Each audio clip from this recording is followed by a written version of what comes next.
used to imagine that the Luo culture was exclusively patriarchal.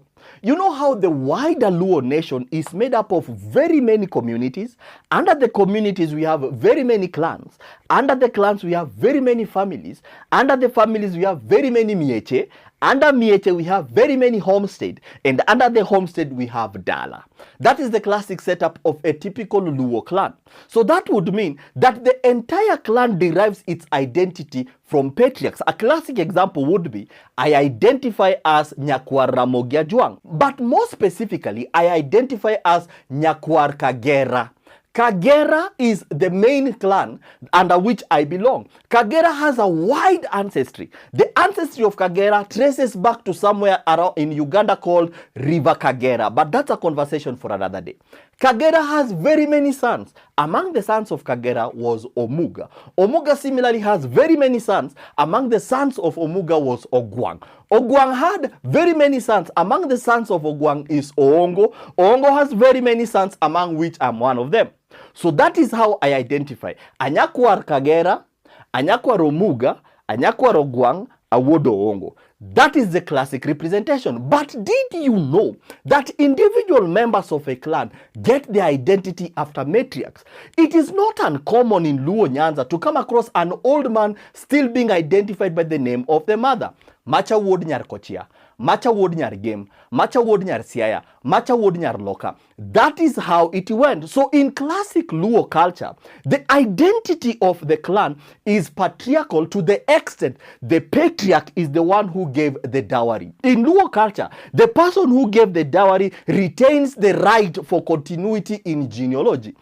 But the person to whom the dowry was paid retains also the identity for individual members in the clan. There are two interesting exceptions at which that you might come across a family, and that family from the name, it might sound as though it is a resemblance of a matriarchal name. A classic example number one. You remember the classic story in the Biblos between Abraham and Sarah, particularly when Sarah discovered that she was barren. Sarah betrothed her handmaiden to Abraham for a wife. In Luo culture, we practice the same, especially when the woman realizes, the wife realizes that she is barren. For that woman will out of her own volition go and betroth another woman for the husband. Any other child that will be sired out of that, when the woman out of her own volition paid the dowry, she retained the right for continuity in lineage. It's very important that you keep that to mind. When a woman out of her own volition goes out there and pays dowry for another woman, typically she has married that other woman. So the subsequent heirs will be called after the woman who paid the dowry. That is example number one. Example number two. When a woman, her husband has passed, especially before siring any babies, that woman has the option to go. They will return their year and then she will go, or that woman will remain and will choose one of her yuore.